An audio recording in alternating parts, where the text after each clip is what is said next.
आणि आताची एक मोठी बातमी आहे, कारण संभाव्य अल निनोच्या पार्श्वभूमीवरती सध्या मुख्यमंत्री देवेंद्र फडणवीस, कृषी मंत्री दत्तात्रय भरणे, अर्थ राज्यमंत्री आशिष जयस्वाल यांची एक महत्त्वाची बैठक सध्या सुरू झाली आहे। हवामान विभाग, कृषी मदत आणि पुनर्वसन, वित्त विभाग, जलसंपदा आणि जलसंधारण विभागामधल्या अधिकाऱ्यांची देखील या बैठकीसाठी विशेष उपस्थिती आहे।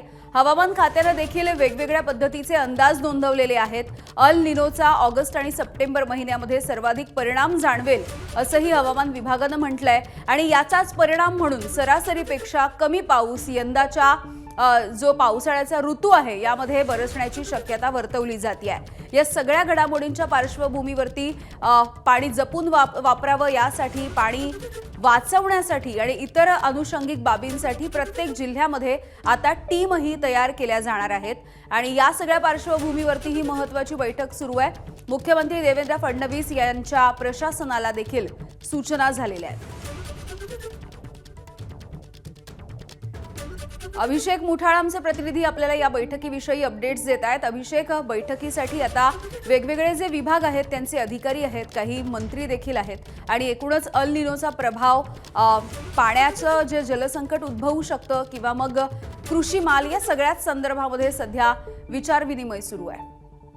भारतीय हवामान विभागाकडनं एकूणच जो मान्सून आहे त्यावर अल निनोचा परिणाम राहील अशा प्रकारे स्पष्टपणे सांगितलं आहे आणि त्यामुळेच कुठेतरी जो सरासरी पाऊस होतो त्यामध्ये आपल्याला घट होताना दिसणार आणि त्याच साठी कुठेतरी पूर्वतयारी ही आपल्याला राज्य सरकारकडनं होताना दिसते आहे। आज मुख्यमंत्री देवेंद्र फडणवीस असतील, कृषी मंत्री दत्तात्रय भरणे, अर्थ राज्यमंत्री आशिष जयस्वाल सोबतच हवामान विभागातील वैज्ञानिक मदत व पुनर्वसन विभाग, जलसंपदा, जलसंधारण या विभागातील अधिकाऱ्यांची बैठक आपल्याला पार पडताना दिसते आणि यामध्ये प्रामुख्यानं मुख्यमंत्र्यांकडनं जलयुक्त शिवार आणि गाळमुक्त धरणं या संदर्भातली कामे ही तातडीनं करण्याच्या सूचना करण्यात आलेल्या आहेत। एकूणच त्यासाठी वित्तीय विभागाला देखील तातडीनं निधी उपलब्ध करून देण्यासाठी देखील सांगण्यात आलेलं आहे।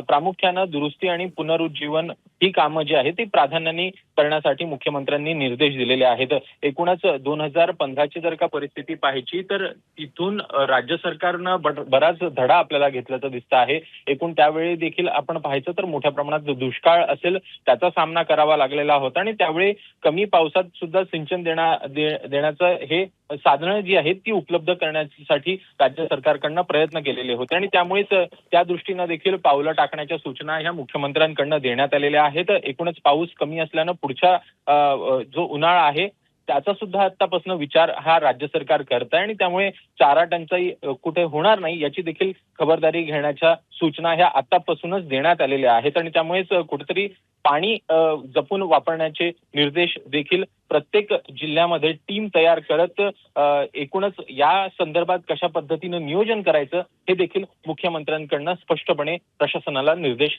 दिलेले दिसत आहेत। अगदी अभिषेक, धन्यवाद सविस्तर माहितीसाठी। एबीपी माझा, उघडा डोळे बघा नीट।